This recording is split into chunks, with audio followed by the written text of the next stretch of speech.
and he's seen so many great ball players. Do you hear me? I got you now, my great Okay. friend. Okay. Merrill, you were on IP. Is that right, where you were talking about Jason Kelce? I was. They asked me about Jason Kelce last week. And I look at Jason Kelce not just as another football player, but as a friend. We've gotten close over the years. We've had a lot of chats. We've played golf together. He's a wonderful guy.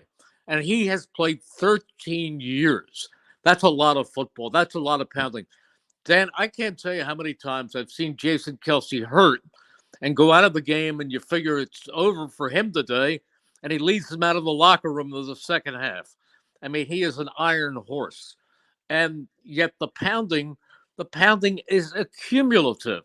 And I just think there's a point in your career where you've won the Super Bowl, you've done so many things, and it's time to say that's it. You know, Merrill, I just told people that your first and true love in your life, you know, people always say that, well, you know, it's great to tell people in public that you love your family so much, but when you sacrifice your body, you put your body parts on the line, and you've got pieces from Los Angeles to Seattle to Philly. They're all over the place. Leaving that game is one of the most difficult things ever to do because it's your first love. I mean, he's struggling with this decision right now. And when Shaq was saying that at the All-Star game, that made me go, wow. O'Neal saying, don't, and I think that's what you're saying, right, Merrill? It's not worth it. I know that he loves football. I know that as you get closer and closer to training camp, that lure will be there.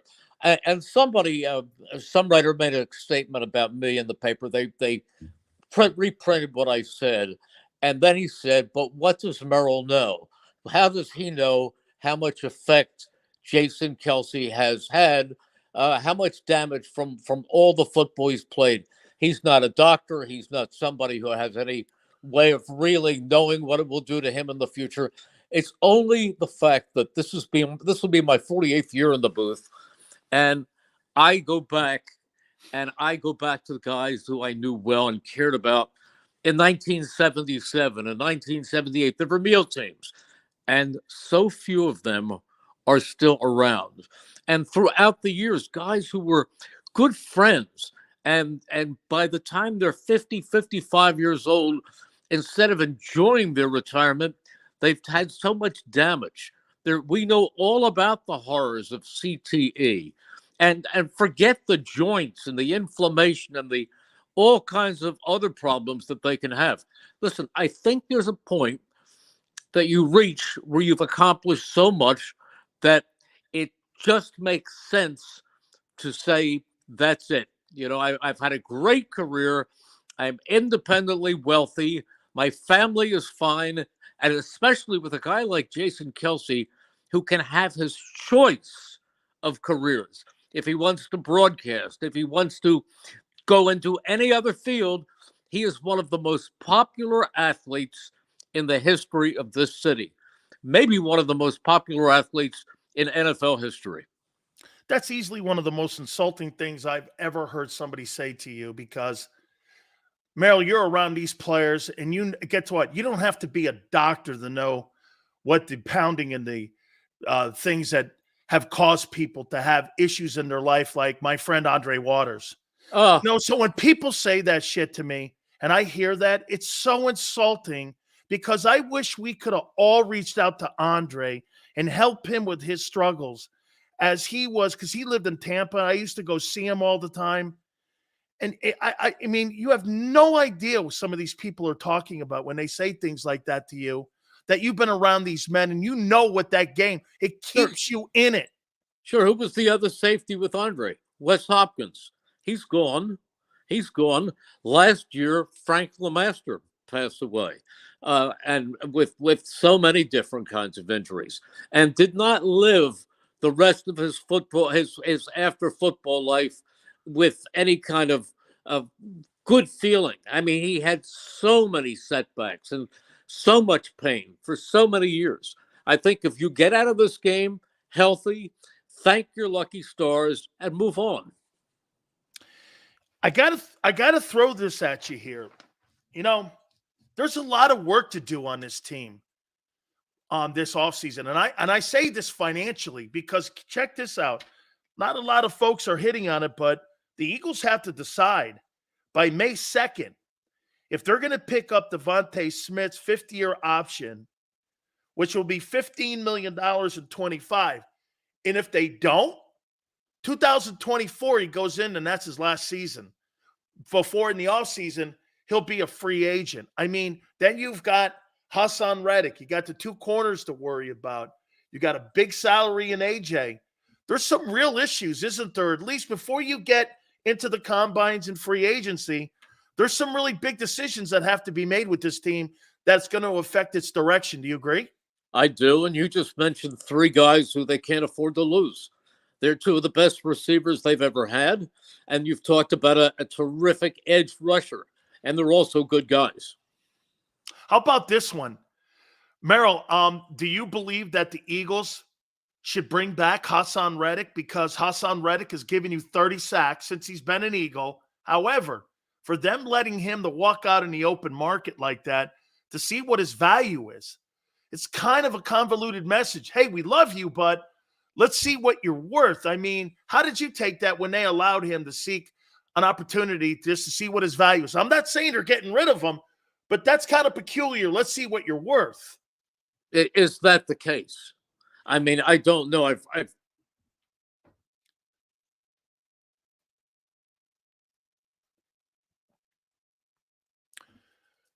I mean, it's a great call.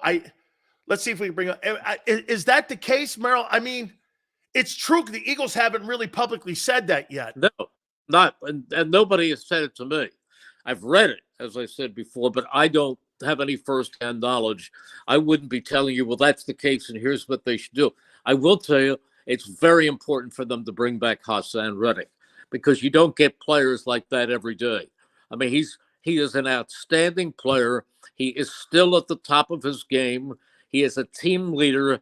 And again, he is a very, very solid person. What have you made on the new hirings of the coordinators, Vic Fangio, and then also with Kellen Moore? How much impact do you think these two guys bring to the team and maybe some stability? I think enormous. I think it's going to be Kellen Moore's offense. It really, from what I understand, from what Nick Sirianni said, it was not Brian Johnson's offense. It was Nick Sirianni's offense. And I'm not criticizing him, but yeah, Brian Johnson was the guy who got the axe, but it was not his offense. And I think I think the world of Kellen Moore. I really do. I think that Kellen Moore and Jalen Hurts are going to be a wonderful combination. I think they're going to do great things together. And Vic Fangio's reputation speaks for itself. He's one of the best defensive coordinators, best defensive coaches in the NFL, in NFL history, really. He's up there with the best. I have to ask you one more time, and I want to kind of emphasize it here for you. You know, I don't know what the issue was with Angelo and with Andy Reid, but he didn't seemingly have, he didn't, maybe because they're looking at him different because of Philly.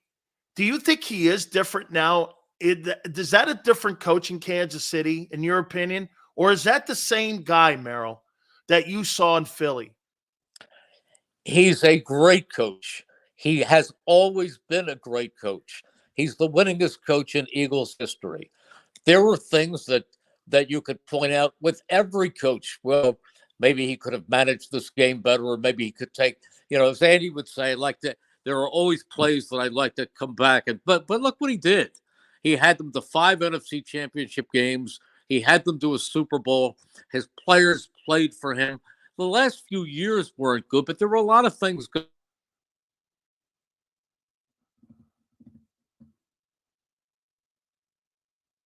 Okay, hopefully we can finish up here just with Merrill here and just get one more last thing here. Go ahead, bring him back. Merrill, go ahead, Merrill. But Andy was a terrific coach. And when he came to Kansas City, I think he benefited from the change. And as he moved on, he just never stood still. He just became a better and better and better coach. And now he's one of the 5 .